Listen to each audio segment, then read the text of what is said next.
Baik, bismillahirrahmanirrahim. Assalamualaikum warahmatullahi wabarakatuh. Yang terhormat Bapak Dr. Nasruddin Syam SKM Amkes, selaku dosen pengampu, serta teman-teman sekalian yang saya sayangi.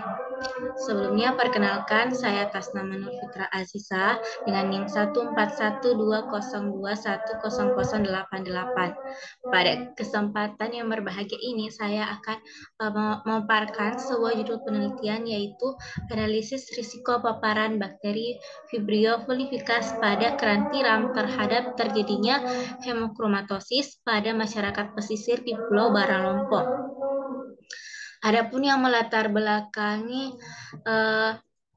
penelitian ini yaitu kerang merupakan salah satu sumber makanan hewani yang banyak dikonsumsi oleh masyarakat karena kaya akan protein dan mineral. Namun harus kita ketahui bahwa kerang memiliki tingkat toleransi yang tinggi terhadap konsentrasi logam berat tertentu dibandingkan hewan air lainnya. Kerang mudah didapatkan di wilayah pesisir, dapat ditemukan di pantai yang berbatu, perairan dangkal, di atas dan di bawah pasir, di lumpur, di terumbu karang, di antara rumput laut, hutan mangrove, dan laut. Nah, masyarakat pesisir itu identik dengan mengonsumsi makanan-makanan laut seperti udang, ikan, kepiting, dan tentunya juga mengonsumsi kerang tiram, yang dimana kerang tiram ini lebih berpotensi terkontaminasi yang namanya bakteri Vibrio folificus yang dapat menyebabkan gangguan kesehatan bahkan juga kematian.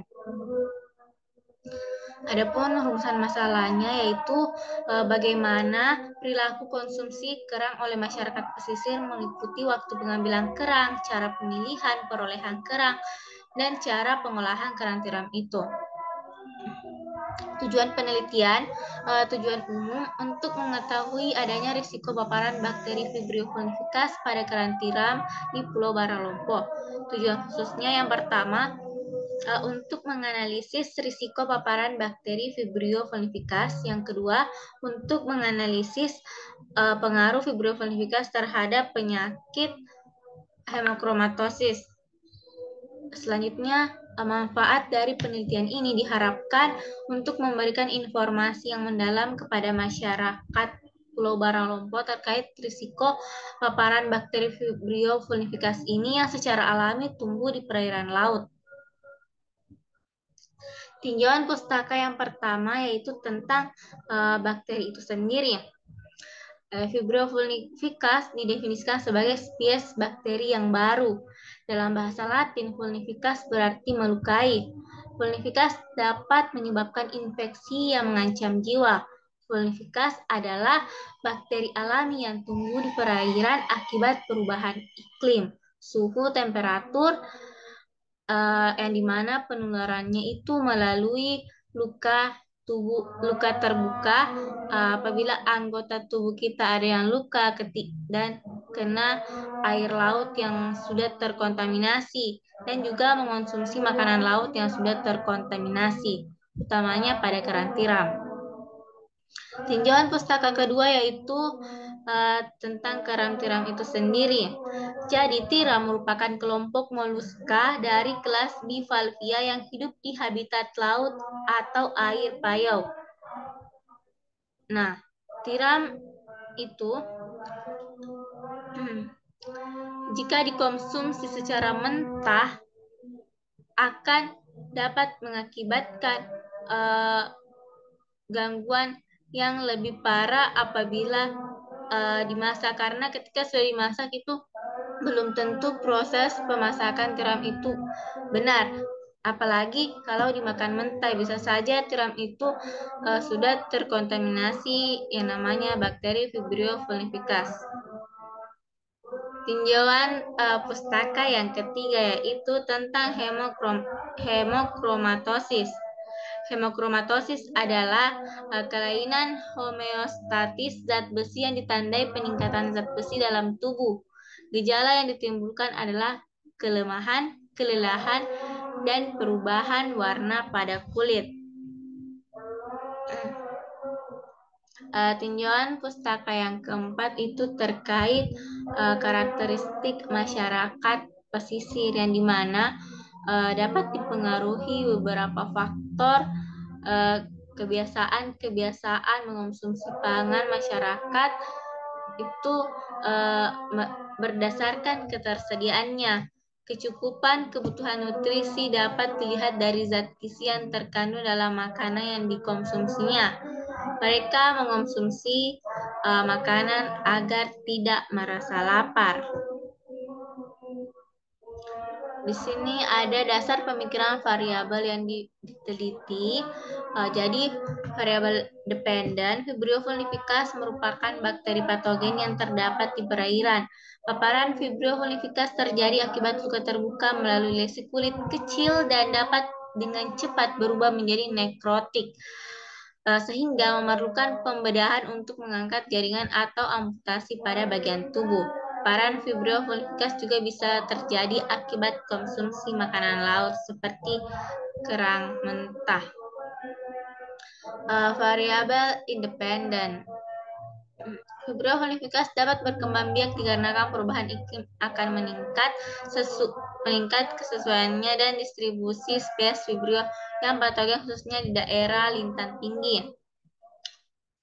Vibrio vulnificus bersifat motil, gram negatif, halofilik, akuatik, bakteri yang merupakan bagian dari mikrobioma muara normal dan biasanya ditemukan di perairan pantai yang hangat. Infeksi patogen biasanya disebabkan oleh konsumsi makanan laut atau makanan laut yang terkontaminasi paparan air laut yang sudah terkontaminasi.